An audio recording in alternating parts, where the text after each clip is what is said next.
Wrestling Roundup this week learnt of the passing of Joe Laurinaitis, better known as Animal, one half of one of the best tag teams in the world, the Road Warriors. To commemorate his passing, we will be observing a 10-bell salute to open the show tonight, and then we'll be playing a little bit of his entrance theme to bring us in.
Hey, listen to Wrestling Roundup on FreeFM, ArrowFM, and MPR. As always, I'm Grady, and live on Skype we got Josh. Hey. And we're going to run through the card for Clash of Champions this week. We got 9 matches, every title on the line. You want to start off with the blue brand or the red brand? Let's go blue brand. Easy. Blue Brand Intercontinental Championship is on the line in a triple threat ladder match. Jeff Hardy will be defending against AJ Styles and Sami Zayn, who claims he is still the champion. The match that we knew was coming for weeks, and at least in Sami Zayn's case, month. A triple threat ladder match to finally determine who is the rightful Intercontinental Champion. And I think at the end of the day, it's going to be Sami Zayn. Okay. You think Sami Zayn is going to recapture his title? Yeah, the title he never technically lost, which would then mean all the reigns since he left would be null and void.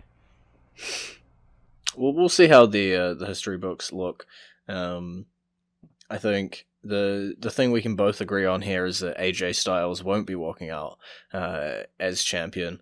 I'm sort of 50-50 on whether it's going to be Zayn or whether it's going to be Hardy that walks out with the belt. I think the story's definitely been built with Sami Zayn returning, and he's still got his claim to the belt, and that's the story there. AJ Styles sort of seems semi-inserted because he was dealing with Jeff Hardy before the whole Sami Zayn stuff starts. But I can definitely get on board with a Sami Zayn win, given that is the actual storyline behind this entire match. And I just want to hear on SmackDown the gloating of Sami Zayn after he wins this match. Yeah, you're not going to be able to get rid of it. And we've also got the SmackDown Tag Team Championships on the line. Sami Zayn's former friends, Cesaro and Nakamura, will be defending them against some combination of the Lucha House Party. I don't see a universe at all. No Earth 2 or anything that Lucha House Party wins this match. You can't give them the win? Come on. Sorry. I think this is where whoever isn't Kalisto in the match loses, and then Kalisto goes berserk. It's all setting up for a Kalisto and the house party breaks up. Oh. So yeah, I see the Japanese bar winning this match. Yeah. I definitely, as much as I love the Lucha House Party, I agree. Again, the storyline with them is the dissension with Kalisto. They love to break up teams in the WWE right now. We've had quite a few break up in the recent months, and I think Lucha House Party might just be the next victim of that. Yeah. And we've got the SmackDown Women's Championship on the line as well. Bayley defending against her number one contender, Nikki Cross. If you had asked me a few weeks ago, I would have been like, I think Bayley retains. Mm-hmm. I think there's like a 40% chance that Nikki Cross walks out with the championship. Ooh, that's better than zero.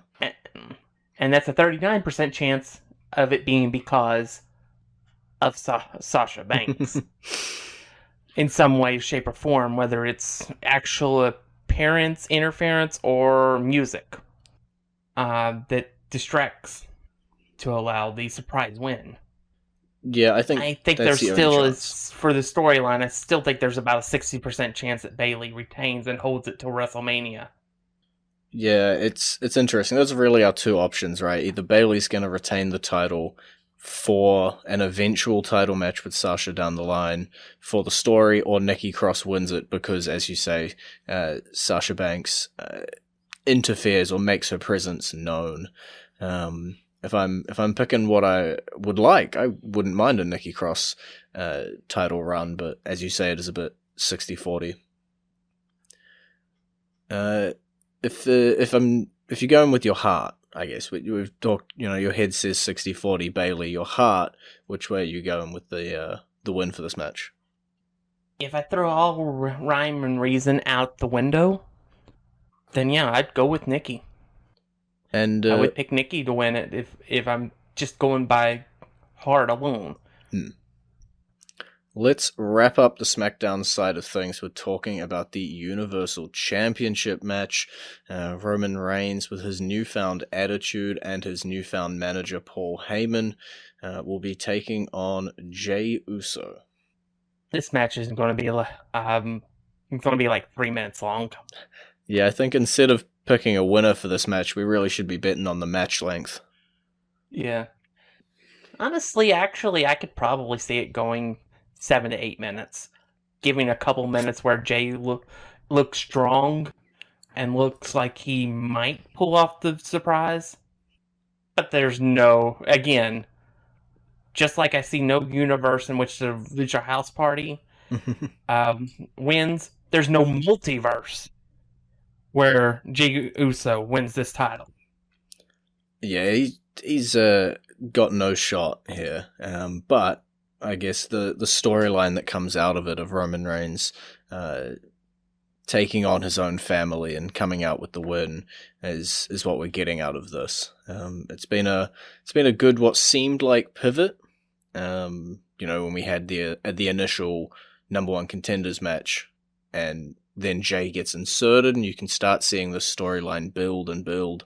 And it's been good since then. They've made Jey look strong. He's had some good matches, some Sheamus, Baron Corbin tag matches.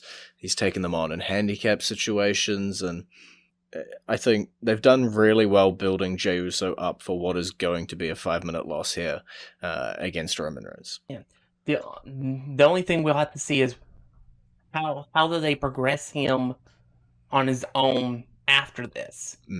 Because that to me is going to be more important than him having a strong showing during this match. Is what's next. Yeah, we know Roman's off the bigger and better things as the massive heel that everybody's always wanted him to be. So let's see. We know that rocket's lit. It's off, and so far so good. We're enjoying what we've seen with this. Yeah. So yeah, it's all depending on did they just pick Jey to be a stopgap and just he lost away with him, or did they see something in him in this 3-4 week run that says maybe we can put him in the mid card with Jeff Hardy and AJ Styles and Sami Zayn, and him not look weird or out of place. Yeah, I'm definitely interested to see what they do with Jey afterwards. It's going to be the thing to watch out for with this match. That's also kind of why I want Sami Zayn to win the Intercontinental title match. Because I want Jay versus Sami at some point for that title. That could definitely work.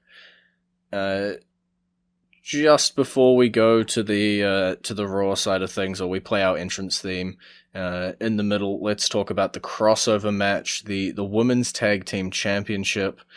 Jax and Baszler will be defending the titles against Ruby Riott and Liv Morgan. This is no crossover match. That's true. Both teams are Raw. The belt, you've convinced me. The belt crosses over. Nope, you've convinced me. These two teams are all members of the Raw roster. We're playing a song now. I've changed my mind. Let's play a song. And it's this week it is the song for Clash of Champions, the pay-per-view theme.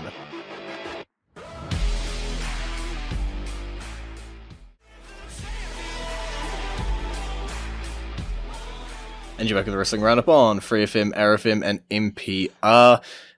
We are on to the totally not a crossover match in any way whatsoever. That I totally said that from the start. Jax and Baszler taking on the Riot Squad. I'm 50-50 on this match, to be honest. I kind of want to see where they're going with the female Team Hell No storyline. At the same time, I'd love to see Ruby Riott and Liv Morgan have the title. I really think this is way too early for this to happen unless they are just going to put the titles on the Riot Squad and absolutely explode Nia Jax and Shayna Baszler here. Yeah, it's an interesting one because they were just paired together. We didn't expect them necessarily to have a long run, but I did expect them to have a little bit longer of a run than losing them at Clash of Champions. I don't know how much longer, but I think looking at the women's tag team division in the WWE at the moment, you kind of got to give them to the Riot Squad next. So the question, I guess, is if it's not now, when do they get it? Yeah, I have no idea. I would even have no idea who they would lose the titles to.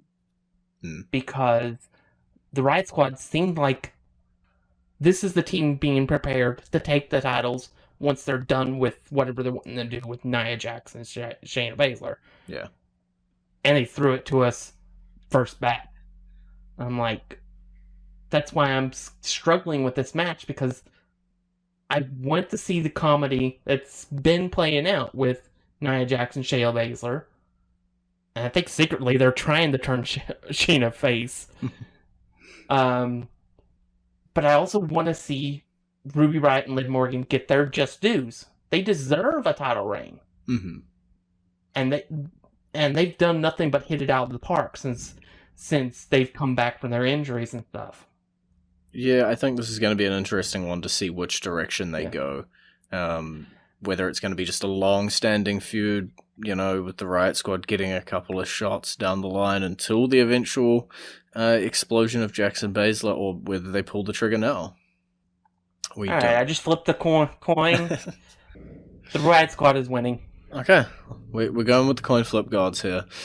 And to start on Raw proper with their championships, let's start with the United States Championship, where champion Bobby Lashley, representing the Hurt Business, will be taking on Apollo Crews for the 15th millionth time? It's a rematch of SummerSlam, that's for sure. This match has no conclusion. Okay. I guess it's a good time to mention Retribution are pretty much solidly in a feud with the Hurt Business at this point, so I'm assuming that's why you're saying no conclusion? Yeah, I'm assuming that Retribution will finally show up on a show that Roman Reigns is on. and take out the United States Champion, and thus the match gets thrown out. Heck, we might even find out another member. Ooh. Since we found out 5 of them on Monday. Yeah. Slapjack, T-Bar, and the other guy's name I don't remember. or their previous gimmick names, but they're not as fun. But yeah, I think that Retribution and the Hurt Business have been way too closely tied together on Raw these past 2 weeks that they have to collide here. It would be really weird for them to not make their presence known. I know Roman Reigns is on the card, but still, it would be really weird for them to have not made their presence known at a pay-per-view, costing or messing with the team that they are in a massive feud with at the moment. Sticking on Raw, we got their tag team championships, the Street Profits defending them against Andrade and Garza, again for the 15th millionth time. I guess it takes 15 million times to finally take the titles. You're saying it this time? Well, to be fair, we've said it a few times before now, but now you're really saying it? Yeah, I think the key may be Zelina Vega in the hospital, because Asuka's going to kill her. So Zelina Vega not being involved, I think, is going to be the key to Andrade and Garza finally taking the tag titles. Yeah, they definitely seem to play it up, the fact that Zelina wasn't there on commentary and stuff like that. So I think that's being seen, I guess, as the difference maker. The Street Profits days have been numbered for a while. There isn't really any other tag teams on Raw. Like, if you look at the number one contendership match they had, it was Rollins and Murphy, who are not barely even together at this point. And then the shoved together team of Dominic and Humberto Carrillo. So, not the strongest tag team division in the world. You might as well give it over to Andrade and Garza now. Yep. And you did talk about their former manager, Zelina Vega. She did manage to worm her way into a number one contenders shot against Asuka. I don't know why. I don't know why she'd do that to herself. Well, at least it'll be on the pre-show, so not as many people will get to watch it, and she'll get to watch the rest of the show from a hospital bed. Oh no, but the pre-show's free to air, so potentially the whole internet could see it. Let's be honest here. Most people don't watch the pre-show. Oof. That's a strong but true statement. We've talked about the Lucha House Party's chances. We've talked about Jey Uso's chances. Where does Zelina Vega's chances sit on that same scale? Vince McMahon chances. So less than Jey. They're the same. There's no universe where Zelina Vega takes the title here. Okay. No multiverse, no way this happens. Mm-hmm. And then Dolph Ziggler has more of a chance of winning this match than Zelina Vega does. They'll just completely swerve us all and have Jey, Zelina, and the Lucha House Party all win. Nobody sees it coming. They can't swerve us with just one win. They got to swerve us with all three. It's not the tagline of this show, though. Okay. But yeah, there's no way Zelina wins. There's not even too much point. As you say, it's on the pre-show. There's no much point even discussing the potentialities for that match. When we could instead be talking about Drew McIntyre versus Randy Orton for the WWE Championship. Do we really want to talk about it? Because I don't think you want to hear what I have to say. You've said it so many times, constantly, with the build-up, with their last match off. I think I'm numb to what you have to say. Unfortunately, this is when the Viper strikes. I take it back. I'm still not numb to what you say. It's still... And Drew McIntyre's amazing run, and it was great, comes to an end, and Orton gets his 14th title reign. But also, alternate, it doesn't. What if Drew just retains again? Then really, your question is, who does Drew McIntyre face after this? A brand shuffle. No, I'm not getting any. Okay.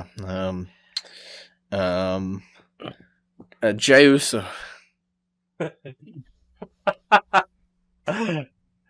Dominic Mysterio. Oh, that would be sad. That'd hamper Dominic so quickly. It'd be interesting to see what he could go with against Drew, but I will admit, much like we talked about the Raw tag team division, the main event scene for Raw, there is not a whole lot left for Drew. Drew has taken out pretty much anyone up there. And at least with Orton winning the title here, that gives a fresh slate for title matches. Besides, it'll make them 1-1, and there is a Hell in a Cell pay-per-view coming up. Mm-hmm.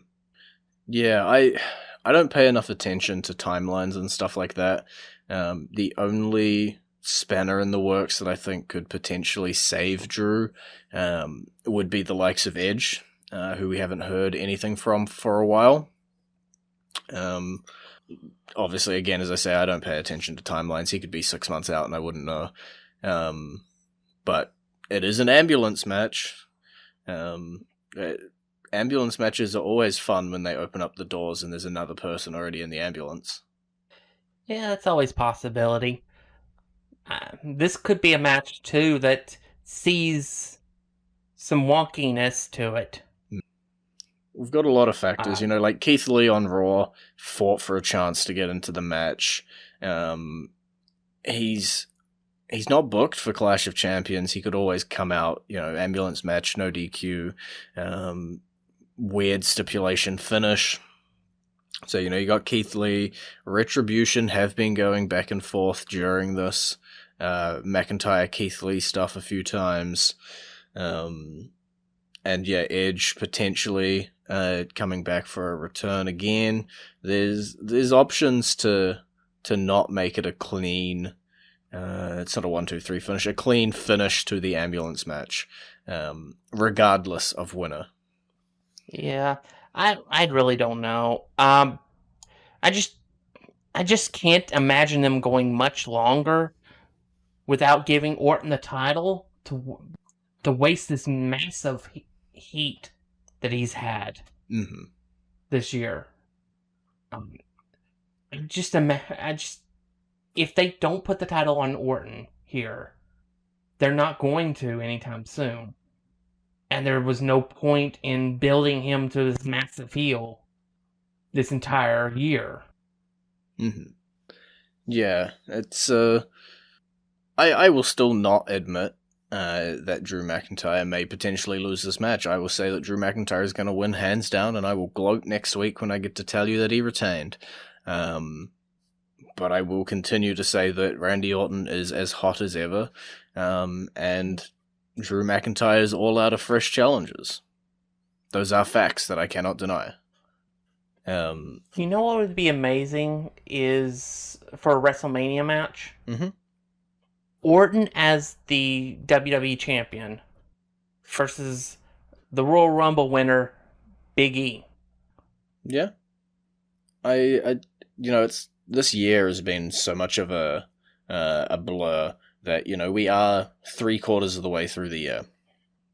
It feels like just a couple months ago we were talking about WrestleMania being hosted inside the Performance Center and everything sort of started to get shaken up. But we are only, 4 months away from the Royal Rumble. And that road to WrestleMania starting back up again. Survivor Series just around the corner, we're getting there. We have to start thinking about build for this next WrestleMania. And we're probably halfway to WrestleMania from the last WrestleMania now, so you got to start thinking about it. Yeah, absolutely. And I think Orton would be a great person to put Big E over for the world title. And I think that would be a massive rub for Big E to take down someone as massively over as Orton is right now. Mm-hmm. Yeah, these next 6 months are going to be, not even 6 months. Well, it's the 9th month now. It's normally the start of the 4th. Can Grady do math? Yes, 6 months from now, I was bang on. 6 months from now is going to be a real weird scenario in terms of just where we are, because so much can change between now and then.